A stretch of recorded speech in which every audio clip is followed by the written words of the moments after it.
जानते हैं कि आंवले को अपने गुणों के कारण अमृत फल कहा गया है, क्योंकि इसमें विटामिन सी भरपूर मात्रा में पाया जाता है। इसके अलावा इसमें एंटीऑक्सीडेंट्स, फाइबर और क्रोमियम भी पाया जाता है। हमारी स्किन को ग्लोइंग बनाने, हेयर की ग्रोथ के लिए, डाइजेशन को इम्प्रूव करने के लिए तथा ऑल ओवर हमारी हेल्थ के लिए बहुत बेनिफिशियल है।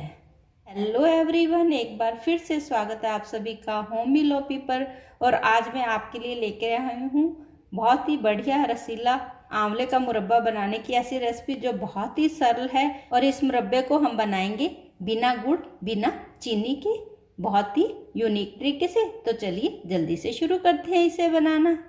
इसके लिए सबसे पहले हम आंवले लेकर उन्हें अच्छे से धो पोंछ कर साफ कर लेंगे। मुरब्बा बनाने के लिए हमने जो आंवले लेने हैं वो थोड़े बड़े साइज के और हल्के पीले रंग के लेने हैं, क्योंकि जो छोटे आंवले हैं वो कसैले होते हैं।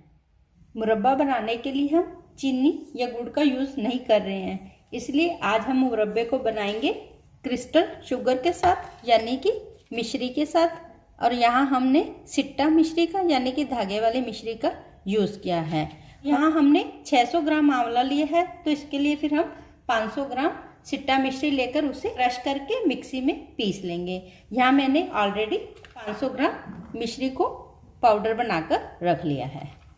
और इस मिश्री को हम डाल देंगे एक स्टील के कढ़ाई में, क्योंकि मुरब्बा बनाने के लिए हम स्टील के बर्तन का यूज़ करेंगे, क्योंकि जो एल्युमिनियम है वो विटामिन सी होने के कारण आंवले के साथ रिएक्शन करता है, इसलिए हमें एल्युमिनियम की कढ़ाई का बिल्कुल भी यूज़ नहीं करना है।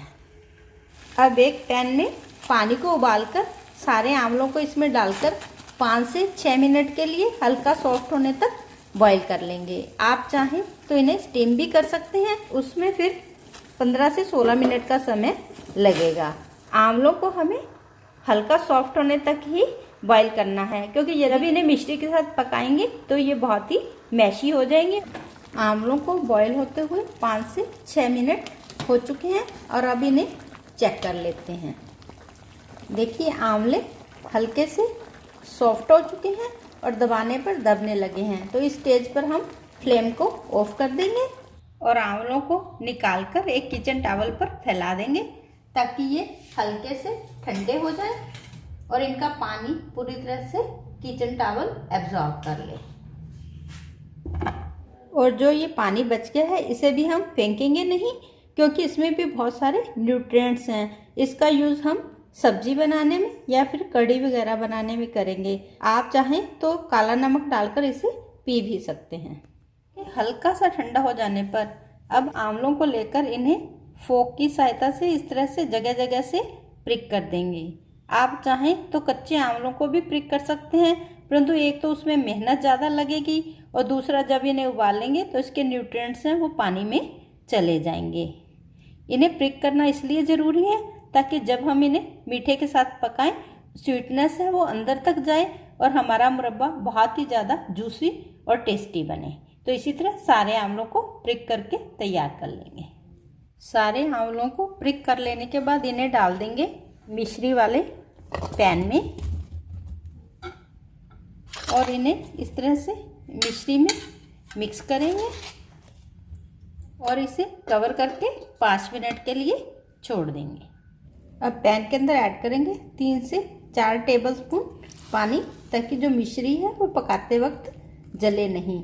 हल्के हाथों से मिक्स करेंगे और पैन को कवर करके बिल्कुल लो फ्लेम पर 30 से 35 मिनट तक आंवलों को मिश्री के साथ पका लेंगे, जब तक कि अच्छे से इसमें एक तार की चाशनी नहीं बन जाती। लगभग 10 से 12 मिनट में जो देखिए मिश्री है वो अच्छे से पिघल चुकी है।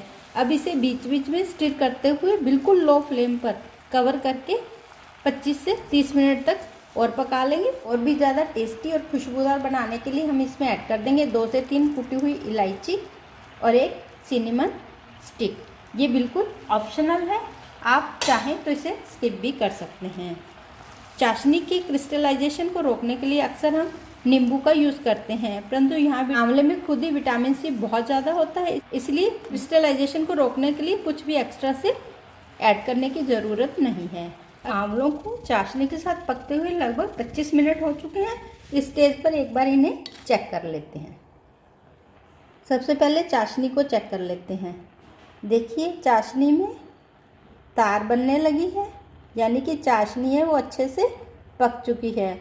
और इसके साथ ही हम आंवलों को भी चेक कर लेते हैं। देखिए आंवले भी काफ़ी अच्छे से सॉफ्ट और जूसी हो चुके हैं। तो अब 1 से 2 मिनट तक और पकाने के बाद फ्लेम को ऑफ कर देंगे। फ्लेम ऑफ करने के बाद पैन को नीचे उतार लेंगे और देखिए बढ़िया जूसी गुलाब जामुन जैसा आंवला मुरब्बा बनकर तैयार हो चुका है और आंवले भी बिल्कुल सॉफ्ट हो चुके हैं। और अब इन्हें कम्प्लीटली ठंडा कर लेंगे। ठंडा होने के बाद मुरब्बे को निकाल लेंगे एक साफ सूखे कांच के बर्तन में। और लीजिए तैयार हो गया है हमारा बहुत ही बढ़िया जूसी गुलाब जामुन जैसा रसे से भरा हुआ सॉफ्ट आंवले का मुरब्बा, वो भी बिना चीनी बिना गुड़ के, जो सालों साल तक भी खराब नहीं होगा। तो आप भी इस टेस्टी और हेल्दी मुरब्बा रेसिपी को ज़रूर ट्राई कीजिए। और यदि रेसिपी पसंद आए तो इसे लाइक और शेयर करना बिल्कुल मत भूलिएगा। यदि आपने अभी तक मेरे चैनल को सब्सक्राइब नहीं किया है तो प्लीज़ सब्सक्राइब कीजिएगा। आप चाहें तो मुझे इंस्टाग्राम पर भी फॉलो कर सकते हैं। Thank you.